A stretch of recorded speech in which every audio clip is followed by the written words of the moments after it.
Today we are going to demonstrate how to trap a cat as part of our TNVR, trap-neuter-vaccinate-return program using a Tru Catch 30 LTD trap. This is a Tru Catch 30 LTD trap. This is our preferred model of trap for catching cats. The 30 refers to its length, which is 30 inches long. The LTD refers to light duty. Tru Catch also makes a 30-inch trap out of heavier gauge materials for catching raccoons, which are very strong and can damage one of their light-duty traps. There are many brands of humane traps on the market. We prefer the Tru Catch because it is the only brand that uses a gravity drop release rather than a spring release. The gravity drop is much quieter than the spring release traps.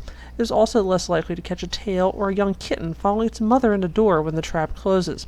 The trigger pedal on the Tru Catch trap is also large. This makes it much less likely that the cat will simply walk over the trigger plate to eat the bait, failing to trigger the trap. Tru Catch traps are not available in stores. They can be purchased through several online retailers or direct from the manufacturer. Generally, buying direct from Tru Catch is the cheapest. Tru Catch also runs periodic sales as well, which can save you a good deal of money if you're buying multiple traps. One word of caution. Since the TNVR movement has swept the country, Tru Catch has been struggling to keep up with demand for their product and has been several months behind in delivering orders to customers. If you live near Laurel, Maryland, you're welcome to borrow a Tru Catch trap from us. The Tru Catch trap has both a front door and a back door. The back door has a clip on it to keep people from accidentally opening the door and letting the cat out. The back door slides up and down guillotine style.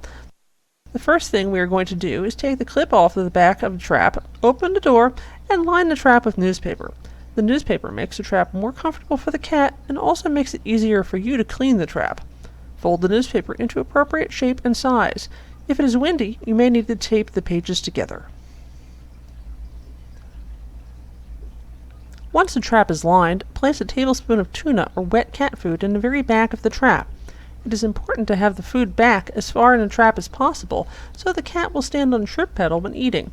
Do not put a lot of food in the trap. Remember, the cat is going in for surgery shortly and needs to have a mostly empty stomach. Once the back of the trap is baited, dribble a little bit of tuna juice or gravy from the food down the newspaper to leave a scent trail leading to the front door. Then close and lock the back door with the clip. The front of the trap can be easily identified by the two rings at the bottom.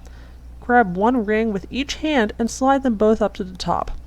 While holding the rings at the top, swing open the door as far as it will open. This is the trigger rod. It rotates in place and is attached to the trigger plate by this chain.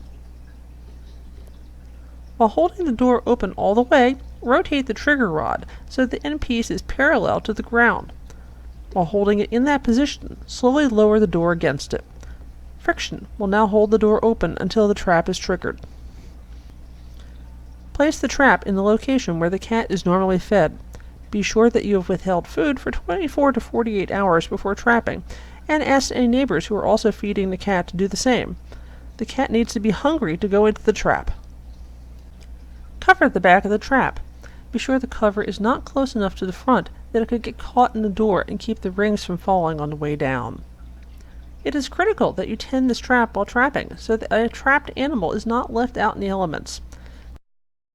Cats are crepuscular, which means they are most active at dawn and dusk. 1 hour before to 1 hour after sunrise and sunset are the best windows for catching cats unless you have them on a feeding schedule. Traps should not be left open at night, unattended, while you are asleep. In addition to the fact that predators could try to harm a trapped cat, you are likely to catch raccoons and possums, which are nocturnal. Raccoons can damage or destroy a cat trap. If you do catch a raccoon or possum, please release it where you caught it. They may have young to care for. Once you trap the cat, be sure to transport it on a level surface. Tru Catch traps work using gravity. If you put them in the back seat of a car or other unlevel surface, the front door could open. You can use a zip tie, twist tie, or pipe cleaner to minimize this possibility. One word of caution. Do not try to push a cat into the trap. This is likely to result in you getting bitten. 75% of all cat bites get infected, and you will end up in a hospital the next day on IV antibiotics if you do not go to the doctor immediately to get oral antibiotics. When you go to the doctor or hospital, you will be required to tell them you have been bitten by a cat. They will be required to report the bite to animal control. Animal control will then either wish to confiscate and possibly euthanize the cat or require you to quarantine the cat at home for a lengthy stay. You can avoid all of this by letting the cat walk into the trap on his own accord. Troubleshooting. If the cat is refusing to go into the trap, try switching baits. Sardines, rotisserie chicken, and KFC original recipe chicken are particularly appetizing to many cats. A bait trail of temptations may also do the trick. Also, check to be sure you don't have neighbors also feeding the cat. In an urban community, it is very common for 3 or 4 humans to be feeding a particular cat. Also, if the cat has been trapped before, it may not be willing to go into a trap a second time. We hope that this video has been educational and will assist you in performing trap, neuter, vaccinate, return in your community. By working together to sterilize and vaccinate 100% of the outdoor cat population, we can create a better future for cats. This video is produced by Laurel Cats Incorporated for educational purposes only. No copyright infringement of any sort was intended by its production. Laurel Cats is an all-volunteer, non-profit 501c3 program serving residents of Laurel, Maryland. We can be found on the web at www.laurelcats.org.